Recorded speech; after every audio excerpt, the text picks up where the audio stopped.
Welcome to Xhibition, an Xbox podcast, episode number 56. My name is Samuel Adams, and this is a weekly show dedicated entirely to the world of Xbox, bringing you everything you need to know to keep yourself in the loop.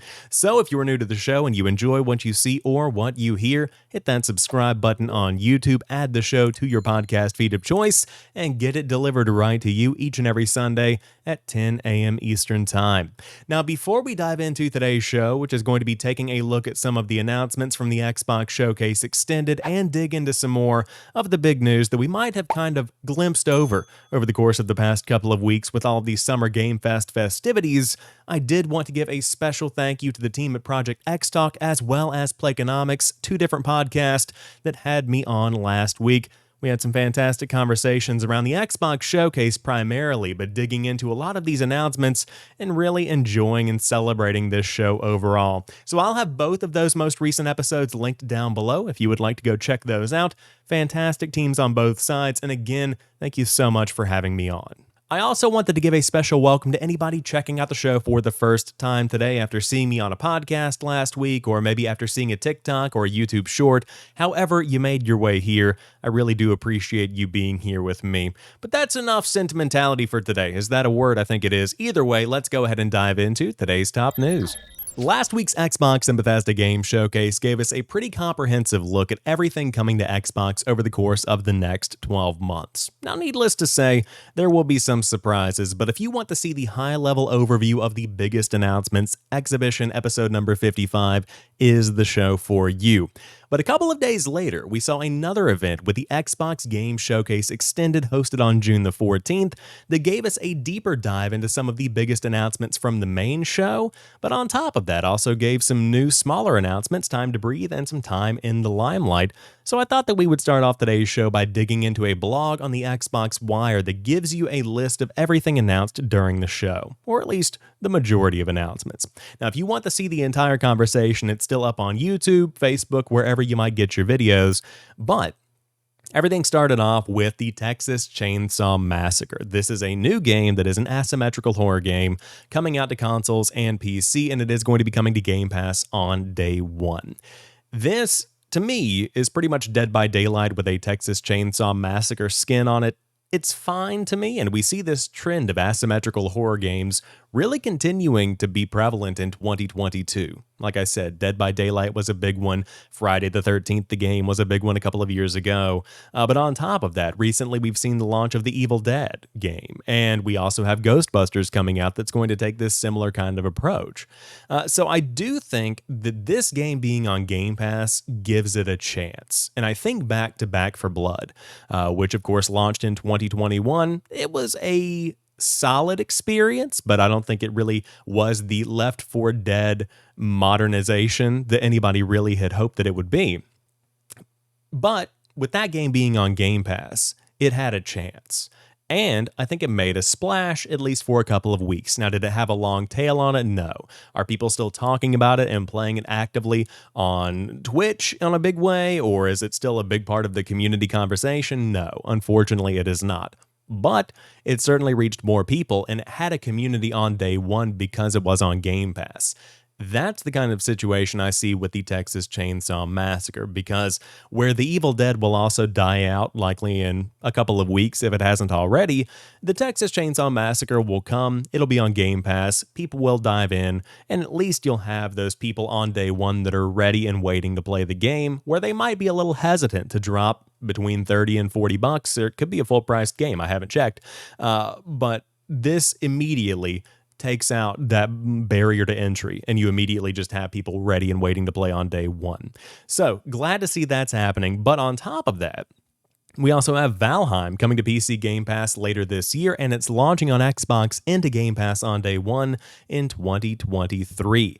That's a big deal, my friends, because Valheim came out in 2021, and it really did take the PC world by storm. This is a game that really had its moment in the spotlight on Twitch very briefly, but even outside of that brief moment in time, you saw this game kind of rise to fame, and it still is one that is very positively received by the PC community. Now, outside of the PC space, the Xbox stuff is cool. Glad to see it coming to Game Pass as well, and I hope that it plays well.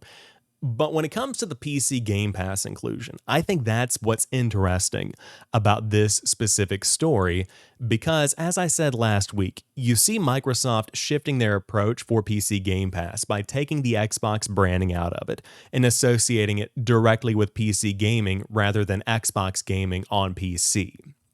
That's one element.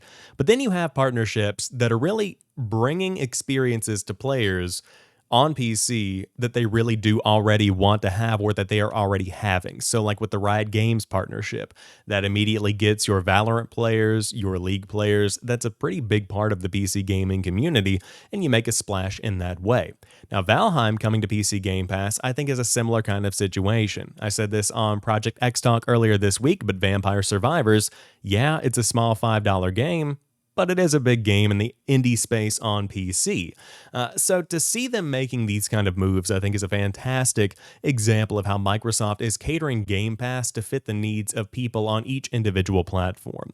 You have cloud gamers getting touchscreen support for a lot of the biggest games on the service. You have console players continuing to get new benefits and perks through Game Pass, but on top of that, those day one releases and, of course, console exclusives. Then you have PC players getting those day one exclusives the console players get, but on top of that, also seeing these third-party games and third-party services come into the mix that they already do use and that would actually give them more value for their subscription. So Valheim is a great example of that.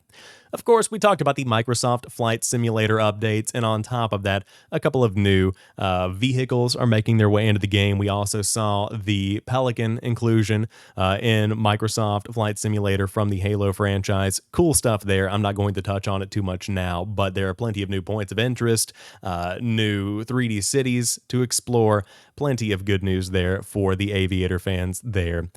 Fall Guys is where things get interesting for me. Now, Fall Guys is a game that is going to be launching later this month outside of the PlayStation ecosystem, and on top of that, it's going free to play. That's a very, very big deal because I think this game is going to have its moment in the spotlight once again this summer, thanks to setting up its in-game economy similar to Fortnite in a way, where the experience itself is not locked behind any kind of paywall, but you do have battle passes, if I remember correctly, and you also have skins.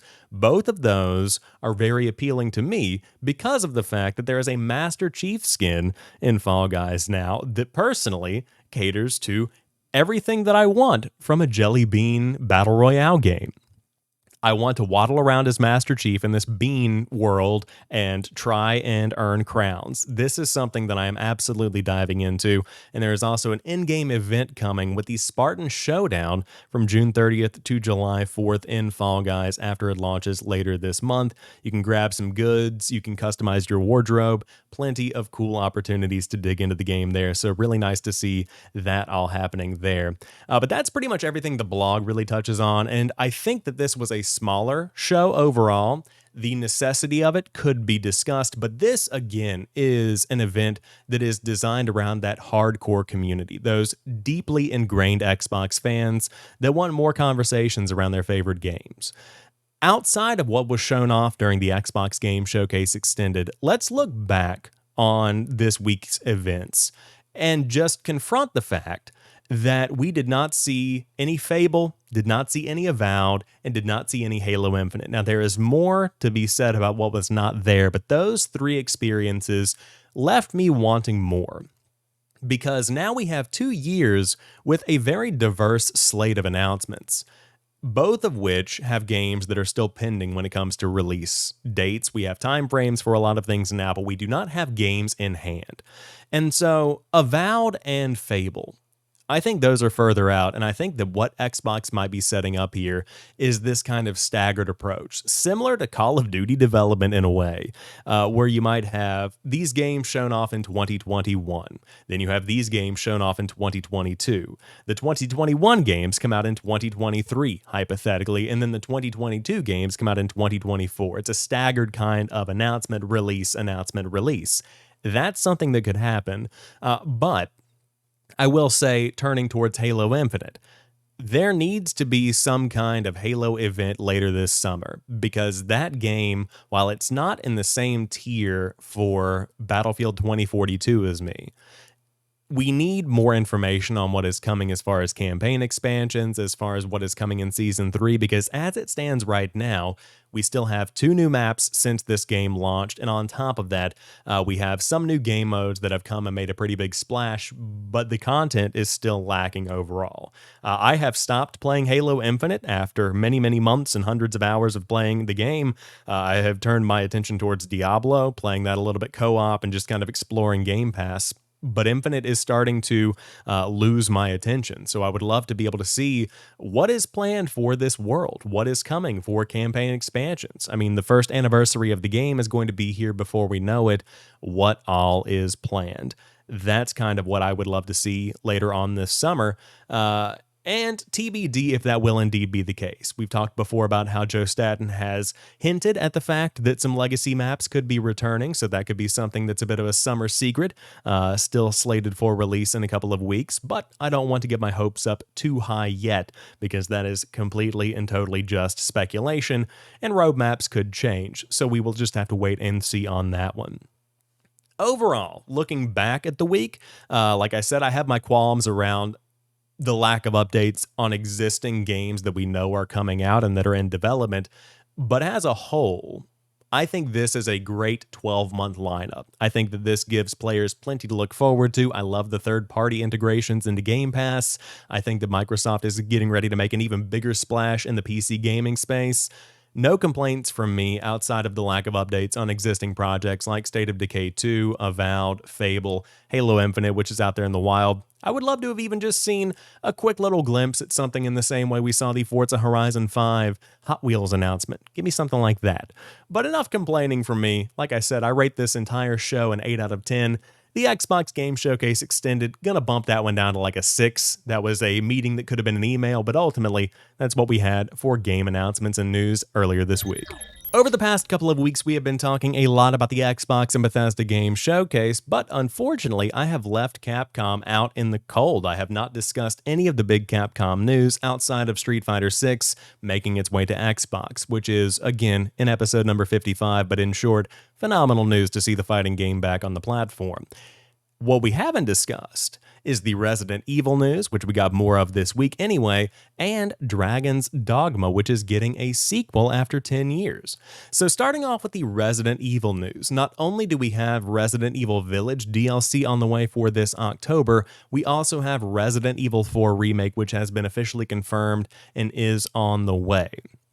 With the Resident Evil 4 Remake, I'm loving what I'm seeing. This follows Resident Evil 2 and 3, which both got remakes a couple of years back, and those are some phenomenal games, and they have also recently been upgraded to next-gen experiences with some improved frame rates, improved resolutions. This is the perfect time to go back and check those out, especially Resident Evil 2 Remake.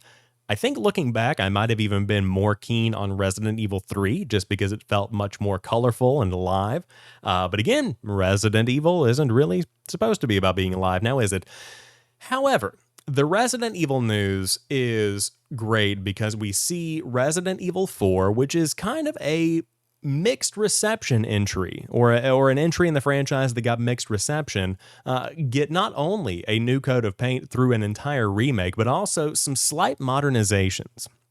Now, what this means is that similar to Resident Evil 2 and 3, these were not legitimate ground-up rebuilds of the original games. These are modernizations and remakes. So you had Resident Evil 2 shift and go much more modern in terms of the gameplay itself. It feels like an over-the-shoulder third-person shooter that it is. Now with Resident Evil 4 Remake, we see that same kind of approach, but on top of that, you also have the added benefit of Leon being able to walk while aiming his gun. Things like that just make the experience feel like something that would be at home in 2022 or 2023. So that's all well and good. There's a gameplay trailer you're watching right now. I'm a big fan of what I'm seeing and can't wait to dive into that one. But on top of that, if you do want to check out Resident Evil Village DLC, there is some on the way coming out this October. We have the Shadows of Rose DLC launching that follows the story of Ethan Winter's daughter 15 years after the events of the main game. Interestingly, this is something that is going to be in third person, and on top of that, there is a third person mode coming to Resident Evil Village to kind of add something new to the game that we haven't seen in this new slate of games like Resident Evil 7. So, all of that being considered, great opportunity to dive in. There is a new edition of the game coming that includes the DLC as well, if you want to check out the entire experience all at once, or you can buy it individually. There are also a couple of updates to Resident Evil Village's Mercenaries mode, and you're also going to be seeing Reverse launch this October as well.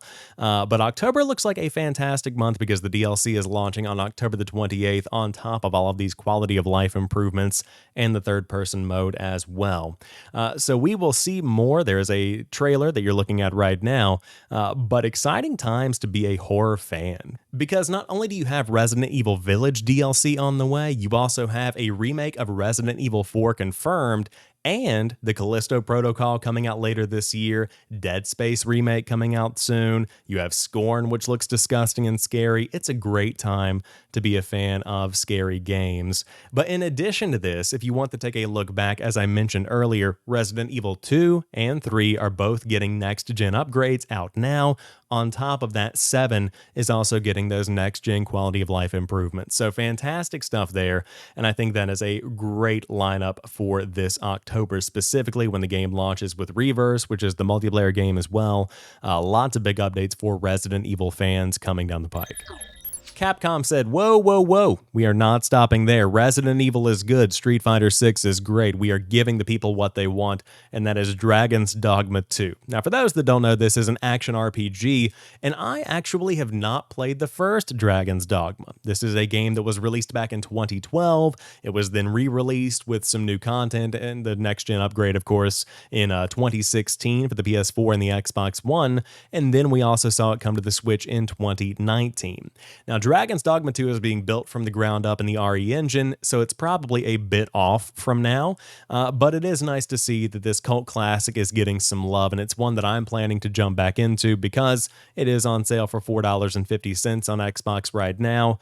A lot of people have been hoping for some FPS boost love, maybe a next-gen update for this one. TBD on that, no news to share right now, but very exciting to see that this cult classic ARPG is getting some love with Dragon's Dogma 2 officially confirmed. Starfield closed out the show during last week's Xbox and Bethesda Game Showcase, but Todd Howard sat down with IGN later in the week to look beyond the stars and talk more about what the company had coming in the future. And we ultimately got the confirmation of what a lot of people had kind of expected. Starfield is up next, Elder Scrolls 6 will then release, and Fallout 5 will come after that. That's the next 3 big ones from Bethesda Game Studios. Now, with that being taken into account, there are also projects that they're looking at between these games. The direct quote from Todd from IGN says, quote, yes, Elder Scrolls 6 is in pre-production, and you know we are going to be doing Fallout 5 after that, so our slate's pretty full going forward for a while.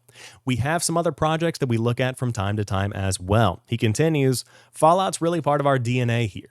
We've worked with other developers from time to time. I can't say what's going to happen. You know, we have a one-pager on Fallout 5, what we want to do, end quote. So that's effectively the extent of Fallout 5 planning, a one-pager of an idea. Elder Scrolls 6 is in pre-planning, so I see this as going potentially 2 ways, or 3 really. You have the development being done in-house, and it will take a very, very long time. You could get Fallout 5 on the next generation of consoles. That's kind of the way that I see this one. Or they outsource development and they partner with a third party. That could be bringing the game out much, much sooner, but at what cost? This is going to be kind of a headache depending on how you look at it. It could be a lot more to handle and manage for the team at Bethesda if there is an external partner. Now, of course, that being said, we see what happened with Fallout New Vegas. That's a very, very beloved game in the franchise, so TBD on that. Or the 2 companies could collaborate, they could bring in external help, and it could be a little bit longer than a total outsource, but then it would be sooner released than having the entire thing in-house, if that makes sense. And again, this is all just from my outsider's perspective, so you let me know what you think in the comment section down below. But it is nice to see transparency that this is the case, this is the plan, and that's what to expect from Bethesda over the course of, I would say, the next 10 years. To round out today's show, I had two pieces of news that I wanted to put on your radar. The first of which is that if you're like me and you play on a mid-range PC for your PC gaming experiences, you might often run into the situation of saying, oh, I can't run this anymore. This is sad. Well, now the Xbox app lets you know when those sad experiences are on the way, because now a performance indicator has been added to let you know how well games will play before you download them. So for me, a game like Forza Horizon 5 might run horrendously on my machine, but a game like Tunic might run very, very well. Now there is actually a disclaimer below the games saying how well a game runs as compared to other PCs of similar specs. This is very good. The next step for me would be a full compatibility checker. I think that would be nice to see a deeper breakdown, but for a high-level overview of seeing how well games will run at a glance, I think this is a fantastic improvement. So dive in, give it a shot if you do play on PC, and you subscribe to Xbox Game Pass Ultimate. Great way to do that and explore that library at the same time. Speaking of exploring that library, the ID at Xbox Summer Game Fest demo event is coming June 21st through June 27th, and this is giving you access to over 30 demos of upcoming unreleased games for the Xbox Series XS and the Xbox One. Now, a couple of notes from Jessica Ronald, the ID at Xbox Events and Community Management Lead over on the Xbox Wire. These demos are only going to be on the Xbox dashboard for a week. Some might come back later, but these are only going to be available now. The developers would love your feedback to help them shape their craft. Then, these game demos are not the norm. These are almost completed, and they are built after the game is completed, or nearly completed. So this is pretty much a direct representation of the final product, but not necessarily indicative of the final product. So you're going to be seeing some games early. They might get a couple of tweaks along the way, but it's a pretty good idea of what you'll get once they finally hit those store shelves. So plenty of games to dig into and explore. There's also the Steam demo event going on right now. I think it's the Steam Game Fest. Correct me if I'm wrong in the comments, but I've been digging into some phenomenal games over there. So plenty of really cool experiences just to check out a couple of months, maybe even a year or so early before they hit the shelves. Definitely dig in, give it a shot. You'll likely find maybe your next favorite over in that pile of over 30 demos to experience. Cool stuff. That wraps up this week's episode of Xhibition, an Xbox podcast. If you enjoy the show, you like what you see or what you hear, be sure to hit that subscribe button on YouTube, add the show to your podcast feed of choice, and get everything delivered to you directly on Sunday mornings at 10 a.m. Eastern Time. But as I said at the beginning, thank you so much for joining me. I hope you have a fantastic week, and I will talk to you soon. And remember, keep on playing.